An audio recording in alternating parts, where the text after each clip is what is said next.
Hello दोस्तों। अब तक हमने स्केलेटन सिस्टम और मसल्स के बारे में पढ़ लिया है। आज हम स्टार्ट करेंगे मस्तिष्क, ब्रेन। अगर हम जैसे कि सबसे पहले जानेंगे कि मस्तिष्क का अध्ययन किस में किया जाता है, तो हमारे मस्तिष्क या ब्रेन का अध्ययन तंत्रिका विज्ञान में किया जाता है, जिसको तंत्रिका तंत्र को हम नर्वस सिस्टम भी बोलते हैं। तो चलो अब हम यहाँ से स्टार्ट करते हैं मस्तिष्क के बारे में। जैसे कि हमारे मानव मस्तिष्क का निर्माण भ्रूण के बाह्य अधिचरम या एक्टोडर्म से होता है। जैसे कि मैंने आपको स्केलेटन सिस्टम में बताया था, जब बच्चा माँ के गर्भ में रहता है तो उसको भ्रूण कहते हैं, और भ्रूण बनता है तो उसके बाह्य अधिचरम, जिसको एक्टोडर्म बोलते हैं, तो उससे क्या है कि मस्तिष्क का निर्माण होता है। उसके बाद में हम देखेंगे मस्तिष्क में न्यूरॉन की संख्या। तो मानव मस्तिष्क में न्यूरॉन की संख्या लगभग 100 बिलियंस होती है। 100 बिलियन।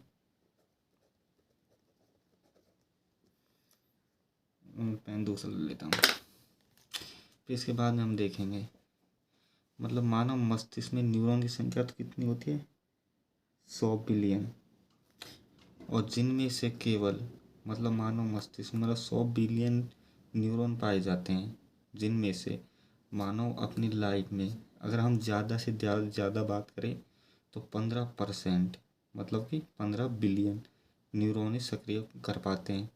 और जैसे कि एक आम इंसान है, वो अपने मस्तिष्क का मात्र 4 से 5% विकसित कर पाता है, और ज़्यादा से ज़्यादा इंसान अपने दिमाग का 15 बिलियंस न्यूरॉन सक्रिय कर पाता है, इससे ज़्यादा नहीं।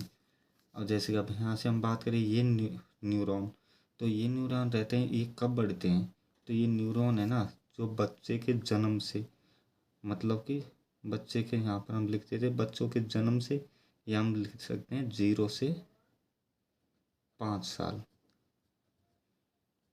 तो न्यूरॉन है, इनकी संख्या क्या है, 0 से 5 साल के बीच सबसे ज़्यादा सक्रिय होते हैं ये न्यूरॉन। और जैसे कि इनकी हम बात करें 15 साल के बाद में, ये न्यूरॉन है ना, जिन मतलब ये नहीं बढ़ते और इनकी ग्रोथ रुक जाती है। उसके बाद में हम देखते हैं मानव मस्तिष्क को दुनिया की सबसे कठोर संरचना कहा जाता है। फिर अब हम यहाँ से वजन की बात करें तो मानव मस्तिष्क, तो हाँ आप ये बात तो जानते होंगे कि हमारे ब्रेन का वजन होता है 1350 से 1450 ग्राम। तो ये क्या है, पुरुष मानव मस्तिष्क का वजन। अब यहाँ से हम पुरुष की बात करें तो पुरुष के मस्तिष्क का वजन होता है 1350 से 1400। अब जैसे कि अभी यहाँ पर हम महिला की बात करें तो हम यहाँ पर लिख सकते हैं महिला। तो महिलाओं का ब्रेन का वजन मतलब पुरुषों की अपेक्षा मतलब छोटा रहता है। तो महिलाओं के ब्रेन का वजन लगभग 1200 से 1250 रहता है। और यहाँ से हम बच्चों के ब्रेन की बात करें तो बच्चों का मस्तिष्क, इसका वजन होता है 350 से 400। तो यहाँ पर हम लिखते हैं बच्चों का मस्तिष्क।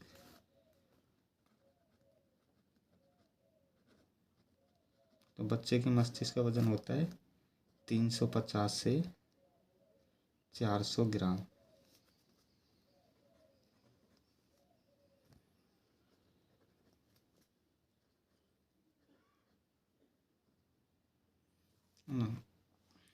तब एक ग्राम है। फिर हम देखें मानव मस्तिष्क तंत्रिका कोशिका। फिर मेरे ध्यान नहीं, मैं आगे क्या बोलना चाहता हूँ आगे देखते हैं। हाँ, सेंट्रोसोम। ये सेंट्रोसोम नहीं है, सेंट्रोसोम है, गलती से हो गया। तो सेंट्रोसोम, जैसे आपने नाम देखा होगा सेंट्रोसोम का क्या कार्य रहता है। तो ये सेंट्रोसोम है ना, जो हमारे शरीर में पाया जाता है लेकिन ब्रेन में नहीं पाया जाता। और इस वजह से हमारे ब्रेन है ना, वहाँ पर मतलब हमारे कोशिकाओं का विभाजन नहीं होता। तो सेंट्रोसोम ये क्या है, एक तो मनुष्य के घाव भरने में काम आता है। तो अब यहाँ से हम लिखेंगे सेंट्रोसोम का मतलब कोशिका विभाजन कार्य करता है। सेंट्रोसोम कोशिका विभाजन का कार्य करता है। और जैसे हम देखेंगे कि मानव मस्तिष्क में न्यूरॉन पाए जाते हैं, तो उनमें क्या है, कभी कोशिका विभाजन नहीं होता। इस वजह से जब मस्तिष्क में कोई चोट लग जाए तो पुनः ठीक नहीं होती। और ठीक नहीं होगी तो जैसे कि मस्तिष्क में अगर कभी कैंसर हो जाता है तो इंसान क्या है, कैंसर बनने से पहले ट्यूमर होता है उसमें उसकी डेथ हो जाती है। इसके बारे में हम आगे पढ़ेंगे। चलो हम यहाँ से देखते हैं। मानव मस्तिष्क में कोशिका विभाजन, कोशिका का पुनः निर्माण नहीं होता। क्योंकि मानव मस्तिष्क में कोशिका का विभाजन क्यों नहीं होता? क्योंकि मानव मस्तिष्क में सेंट्रोसोम सेंट्रोसोम नहीं पाया जाता। तो हम यहाँ पर देखते हैं, मानव मस्तिष्क में कोशिका विभाजन, कोशिका का पुनः निर्माण नहीं होता। इसलिए अगर मस्तिष्क हमारे ब्रेन में चोट लग जाए तो पुनः ठीक नहीं होती है, क्योंकि हमारे मस्तिष्क ब्रेन में सेंट्रोसोम नहीं पाया जाता। इस वजह से ब्रेन में कोशिका विभाजन नहीं होता है। और जैसे कि वह मतलब हमारे ब्रेन में चोट लगने से पहले, वैसे हम जानते हैं कि हमारे कपाल के हड्डियों को हम क्रेनियम बोलते हैं, उससे नीचे भी वो झिल्ली पाई जाए, मेनिंजिस, इसकी 3 परत होती हैं। उसके बाद में भी अगर ब्रेन में चोट लग जाए तो फिर हम आगे देखेंगे, क्योंकि प्रॉब्लम ज़्यादा हो जाती है। अगर ब्रेन में हमारी चोट लग गई तो ठीक नहीं होगी। इसकी वजह क्या है? सेंट्रोसोम नहीं पाया जाता। सेंट्रोसोम नहीं पाएगा तो हमारे यहाँ पर कोशिका विभाजन नहीं होगी, या हम बोल सकते हैं कि वो वापस ठीक नहीं होगी। और जैसे कि यहाँ से मैं एक बात और बताना चाहूँगा कि सेंट्रोसोम क्या है, सबसे ज़्यादा हमारे लीवर है इसमें पाया जाता है, और हमारा लीवर है ना, वो सबसे जल्दी ठीक होता है। फिर हम आगे देखते हैं। मानव मस्तिष्क का 90% भाग तो न्यूरॉन कोशिका का बना होता है। तो जैसे कि वो सेंट्रोसोम है ना, ये तो 90% मानव मस्तिष्क का 90% न्यूरॉन कोशिकाओं को बना होता है। इसमें क्या है, सेंट्रोसोम नहीं पाया जाता। न्यूरॉन कोशिका तंत्रिका कोशिकाओं को बना रहता है जिनमें सेंट्रोसोम नहीं होता और कोशिका विभाजन भी नहीं होता। लेकिन मानव मस्तिष्क 10%, तो क्या है, मानव मस्तिष्क 10% वो है ना मानव मस्तिष्क, उस भाग में क्या है, न्यूरॉन गीलियल सेल पाए जाते हैं। मतलब कि मानव का 90% भाग तो न्यूरॉन कोशिकाओं को बना होता है, और जबकि 10% मतलब मस्तिष्क का भाग न्यूरॉन गीलियल सेल का बना होता है। और 10% न्यूरॉन गीलियल सेल में सेंट्रोसोम पाए जाते हैं, जिसकी वजह से कोशिका विभाजन हो जाती है। और हमारे मस्तिष्क में जैसे कि 90% न्यूरॉन कोशिकाएं पाई जाती है ना, यहाँ पर तो कोशिका विभाजन नहीं होगा, और यहाँ पर ना तो घाव लगने में ठीक होगा ना ही कुछ। लेकिन यहाँ पर क्या है, 10% हमारे मस्तिष्क में न्यूरॉन गीलियल सेल पाए जाते हैं, और एक गीलियल सेल है ना, ये कोशिका विभाजन करते हैं। तो चलो हम आगे देखते हैं। हाँ, और जब ये मतलब गीलियल सेल की बात कर रहे हैं, जब ये गीलियल सेल है ना, ये जब ये कोशिका विभाजन ज़्यादा कर दे तो उसे उसे क्या कहेंगे हम? कैंसर, मतलब ब्रेन कैंसर।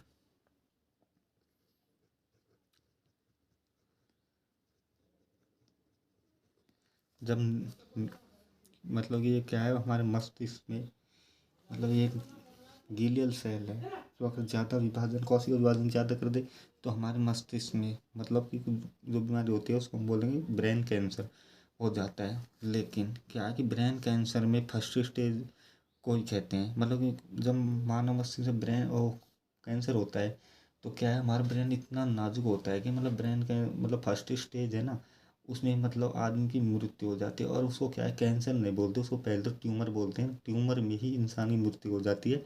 मतलब ब्रेन में मतलब कैंसर तो होता ही नहीं है। तो यहाँ पर हम देखते हैं, लेकिन ब्रेन कैंसर में फर्स्ट स्टेज को ही कहते हैं। वह हमारा ब्रेन इतना नाजुक होता है कि मतलब ट्यूमर में ही मनुष्य की मृत्यु हो जाती है। यहाँ ट्यूमर लिख देते हैं। क्या तो मानव मस्तिष्क मतलब कैंसर से पहले क्या है, ट्यूमर होता है, मतलब जो मतलब शुरुआत होती है, तो इसमें मानव की मृत्यु हो जाती है। मतलब फर्स्ट स्टेज, सेकंड स्टेज में मानव पहुंचता ही नहीं, क्योंकि जैसे कि मैंने इसमें हमने जाना था, सेंट्रोसोम वो पाया नहीं जाता जो कोशिका विभाजन करेगा। तो मतलब और एक हमारा ब्रेन बिल्कुल नाजुक होता है, इस वजह से मतलब शुरू में ही आदमी की मृत्यु हो जाती है फर्स्ट स्टेज में, और जिसमें को ट्यूमर बोलते हैं, ब्रेन ट्यूमर। फिर इसके बाद में देखते हैं, सेंट्रोसोम अगर ज़्यादा कोशिका विभाजन कर दे तो उसे ही हम कैंसर कहते हैं। और सबसे ज़्यादा पुण्य निर्माण लीवर में पाया जाता है। यहाँ से हम लिख सकते हैं, लीवर में पाया जाता है, लीवर में पाया जाता है।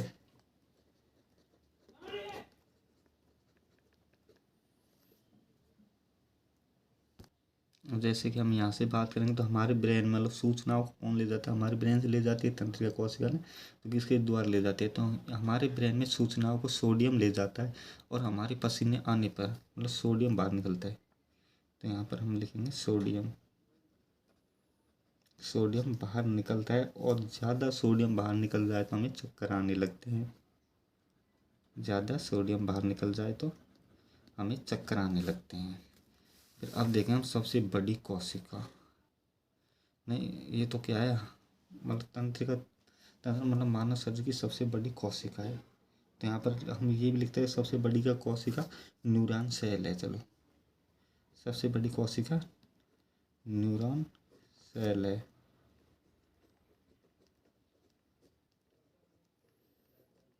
इसके बाद हम देखें हमारा संपूर्ण शरीर को कंट्रोल कौन करता है।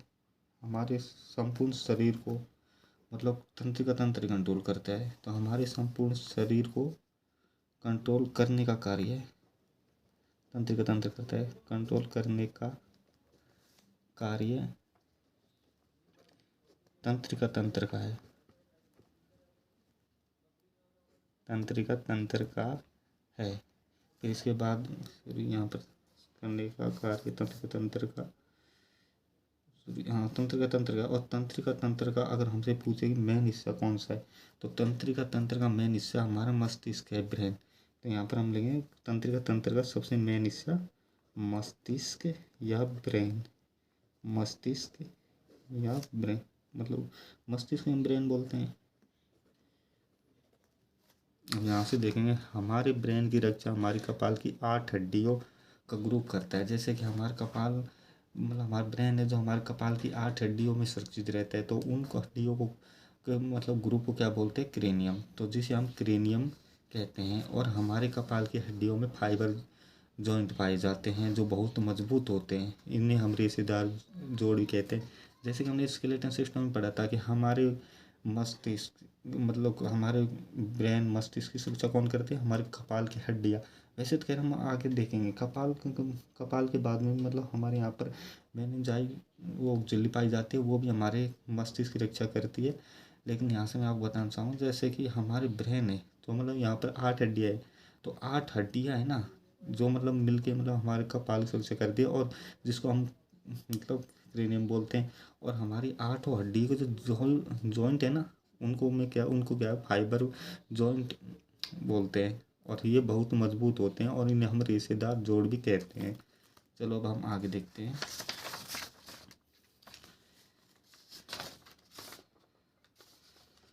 क्रेनियम,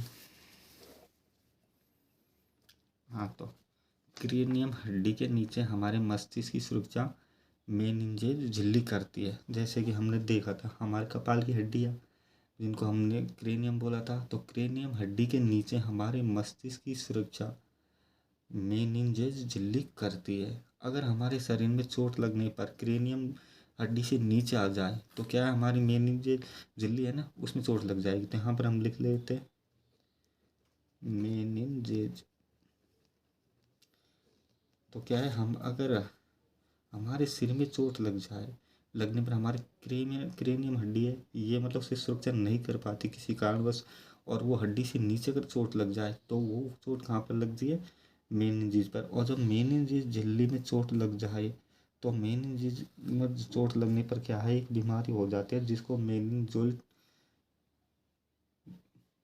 सॉरी वो मेनिंजाइटिस वो बीमारी बोलते हैं। तो इसमें हम लिख सकते हैं हड्डी के नीचे आ जाए तो मेनिंजेस झिल्ली में चोट लग जाने पर मेनिंजाइटिस मेनिंजाइटिस नामक बीमारी हो जाती है।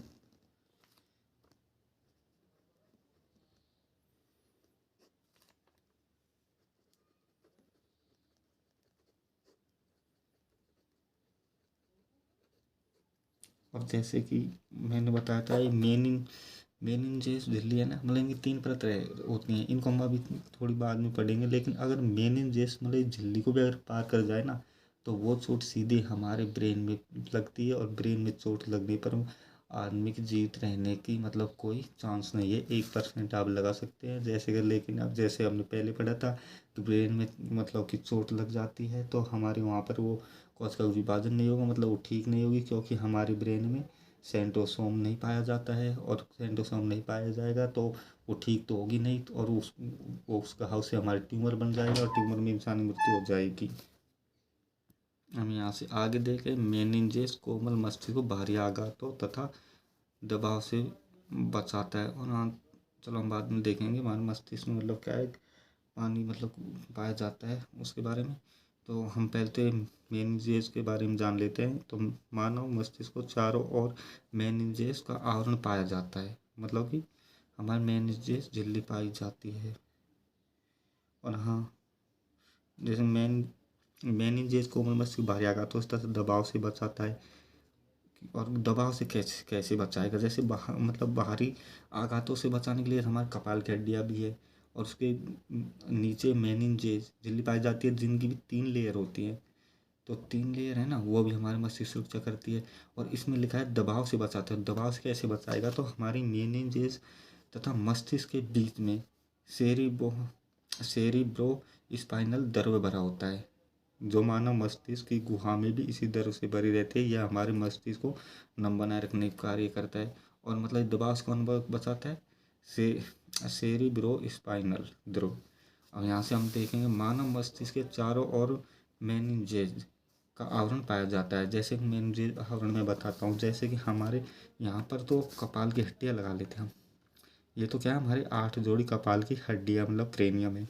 और उसके नीचे मतलब ये मेनिंजेस झिल्ली है। तो मेनिंजेस झिल्ली है ना, इसके मतलब ये सबसे मतलब ऊपरी परत है। तो इसको तो हम बोलते हैं बाहरी परत, बाहरी परत, या फिर इसको बोलते हैं हम ड्यूरामेटर, बाहरी परत या ड्यूरामेटर।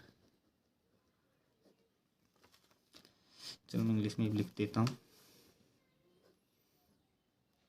DURAMATER। फिर उसके बाद में एक मतलब यहाँ पर अंदर रहती है जिसको हम बोलते हैं मध्य परत। तो मध्य परत, तो मध्य परत है ना, इसका दूसरा नाम है आर्कनाइड, आर्कनाइड। चलो मैं इसको भी इंग्लिश में लिख देता हूँ, ARACHNOID। फिर इसके बाद में एक ये नीचे नीचे पाई जाती है हमारे मस्तिष्क के पास में ये झिल्ली, क्योंकि ये जैसे कि हम ये झिल्ली की बात करें तो ये तो हमारे कपाल की हड्डी है। तो इसकी 3 लेयर है, तो एक तो ऊपर की तरफ रहेगी, एक मध्य में रहेगी और एक नीचे की तरफ रहेगी। तो इसको बोलेंगे हम सबसे अंदर, सबसे अंदर वाली परत। तो सबसे अंदर जो परत रहती है ना, इसका नाम क्या है, पायामेटर, पायामेटर।